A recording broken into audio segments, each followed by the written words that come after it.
Cappuccino. We're taking the holder out, and we have some left coffee here where we have to clean it. So we tap it and clean it with the towel. Now we put the holder on the scale and wait until it shows 0. Now we grind the coffee.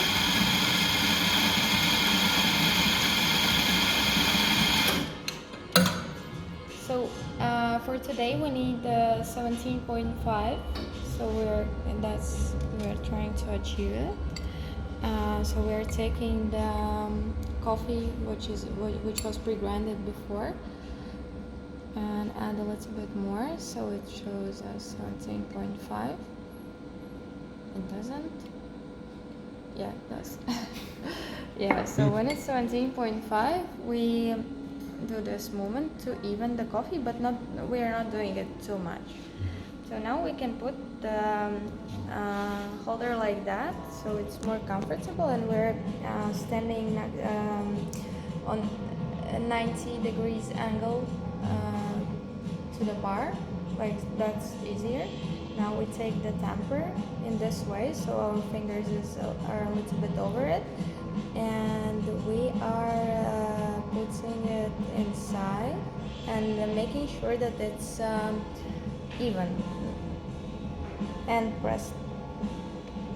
Now we're taking the thing out, and now another good thing to do is to flush it a little bit. So we're just pressing it for a couple of seconds and turning it off. So for a cappuccino, we are using not the smallest cup, but the one in between of big and the smallest. Medium. Yes, medium, right. We're taking a cup and the small pitcher, putting it on the scale and turning it on in the case it was off, waiting until it shows zeros, and now we are pressing the holder inside, making sure it's standing there right, and pressing the button. Now we have to move it under, and it started to go in the same time from both sides, so that's the good sign. And now we're waiting until the scale shows us 30 milliliters, and turn it on. So it's 23 seconds. It's kind of fine. Like we're usually, the goal is like between 23 and 28 approximately. So 23 is okay. So here we have our single shot of espresso. Yeah, for this cappuccino we're using a single shot. Now we go here and take the smallest pitcher, and we are pouring the milk.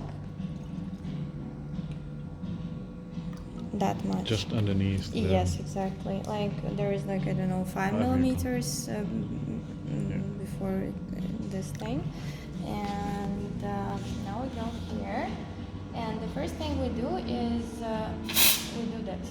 So the milk from the previous coffee is out.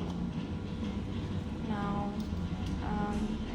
I'm holding pitcher like that, and now I'll be pressing it down till it stops. So I'm taking the steamer and putting it in the position which is comfortable for me, and when it's inside, like you have to make sure that it's really inside, because otherwise it will splash. Yeah, so now we're pressing it down and sucking in. First we're doing the bubbles, and now we're trying to suck in the rest by moving the pitcher. And when it's hot enough, then we're turning it off. Yeah, you have to make sure before you move the pitcher, like before you do this, you have to make sure that the steamer is off, because otherwise it will splash again. Mm-hmm. So now we clean it put it back, do this again, and rotate the pitcher a little bit. So the consistency of the milk is shiny and looks like a paint. So now the first thing we do is a little splash of milk. Then we mix it in the cup. Oops, sorry. And now we start pouring by holding the cup with A the little angle. crooked, Yeah. And mixing it. And then we pour a drawing. But this is a bad one. But still, the process is like yeah.